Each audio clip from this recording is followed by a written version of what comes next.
Tadi kalau aku lihat ya di perbagian sektoral untuk transportasi logistik ya dan juga tadi apa sih teknologi, ada teknologi ya, ada penguatan energi yang luar biasa. Signifikan. Betul. Gitu ya dibandingkan dengan sektor-sektor lain di 3,54 dan 3,53%. Itu dulu kira-kira apa yang menyebabkan penguatan luar biasa di sektor tersebut, Susi?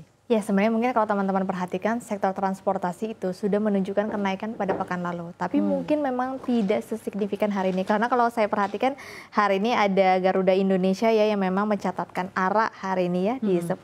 Kemudian juga ada beberapa emiten-emiten logistik seperti ada ASA, ada Bird juga, kemudian beberapa ada Jaya WH. Jadi kan kemarin kita kan long weekend ya, long weekend 4 hari termasuk weekend. Jadi di mana ditambah lagi ada booster dari pemerintah, ada insentif diskon tarif tol. Kemudian ada diskon-diskon naik kereta, kemudian ada naik transportasi pesawat, ada insentif juga gitu ya. Jadi banyak orang yang akhirnya melakukan libur panjang, jalan-jalan gitu ya, dengan menggunakan insentif-insentif ataupun yang memang disubsidi oleh pemerintah. Jadi akhirnya hari ini makin menguat lagi nih atau makin merespon positif lagi terutama untuk sektor-sektor di transportasi dan juga logistik. Oke, baik. Kalau untuk sektor emiten sekarang, emiten apa yang juga berhasil mengalami penguatan hari ini dan juga menjadi penopang penggeраkan penguatan di hari ini? Sebenarnya hari ini banyak sektor ya, hanya 2 sektor aja, kesehatan sama properti. Tapi memang yang paling menunjang kalau saya perhatikan hari ini di transportasi hingga 3,53%,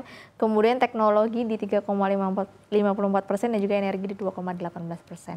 Jadi sebenarnya kenapa nih teknologi ikut-ikutan? Jadi kan satu sisi kemarin... Kenapa ikut-ikutan? Susi juga kenapa ikut-ikutan? Iya, memang kita harus ikut-ikutan cuan ya.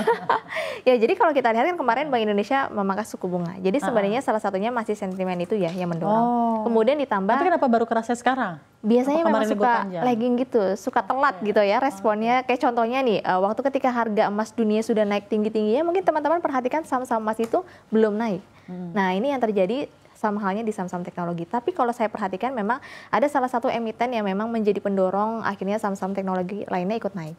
Salah satunya adalah Gotoh. Jadi kan kita ketahui ada isu burung gitu ya, kabar burung bahwa ternyata diperkirakan Danantara akan masuk atau mengakuisisi saham-saham minoritas dari Gotoh sendiri.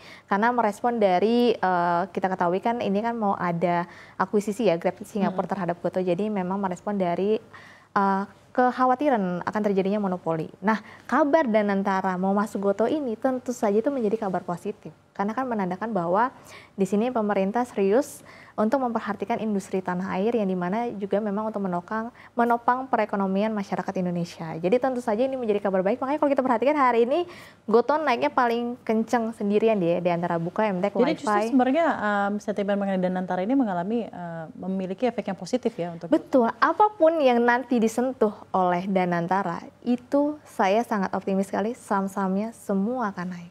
Oke. Betul. Secara fundamental deh sekarang, secara fundamental apa yang bisa Anda sampaikan mengenai hal tersebut?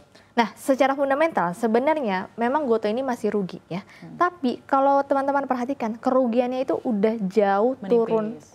Lumayan sekali.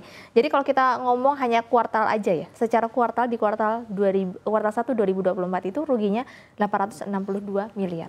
Di kuartal 1 2025 yaitu sebesar 283 miliar rupiah. Ini kan sudah ada gap yang cukup jauh dari 800 menjadi 200 miliar.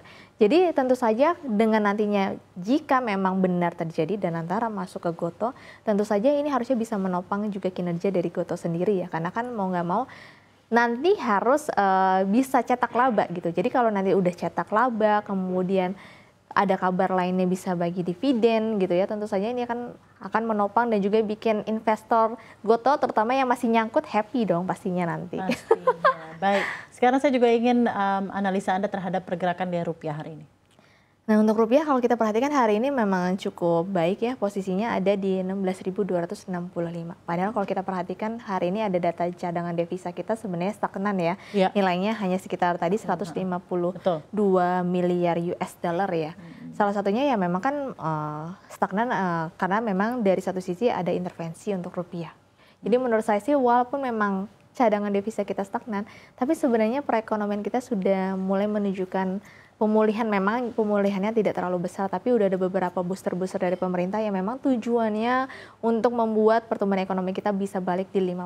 Menurut saya itu menjadi kabar baik ya, karena mengingat lagi juga sebenarnya pergerakan rupiah saat ini sebenarnya harusnya udah stabil ya, karena cuma bolak-balik di 16.300, 16.200 gitu ya di 1 bulan terakhir ini. Jadi menurut saya memang harusnya ini sudah mulai pesta lagi baik pasar saham maupun juga pasar keuangan terutama untuk rupiah.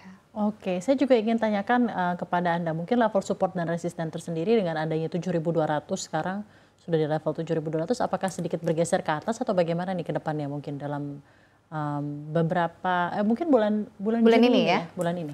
Kalau sih saya sangat optimis sekali bulan Juni ISG masih berada di zona hijau ya, zona hijau di sepanjang Juni ini, karena ketika biasanya kan Mei kita kan ada sell in May and go away, kemarin nggak ada. Jadi menurut saya harusnya Juni bisa melanjutkan penguatan, sehingga setidaknya sekarang kan sudah di tanggal 10 ya, berarti sudah mengalami pergerakan sekitar 2 pekan. Sisa 2 pekan terakhir menurut saya harusnya ISG bisa tembus di level setidaknya 7.400 hingga level 7.500.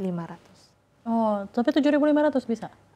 Paling optimis ya 7.400 dulu kali ya. Tapi tergantung gitu. nanti dari data-data ekonomi sebenarnya. Dan terutama sebenarnya dari hasil pertemuan antara Presiden Amerika Serikat dan juga pemimpin China ya.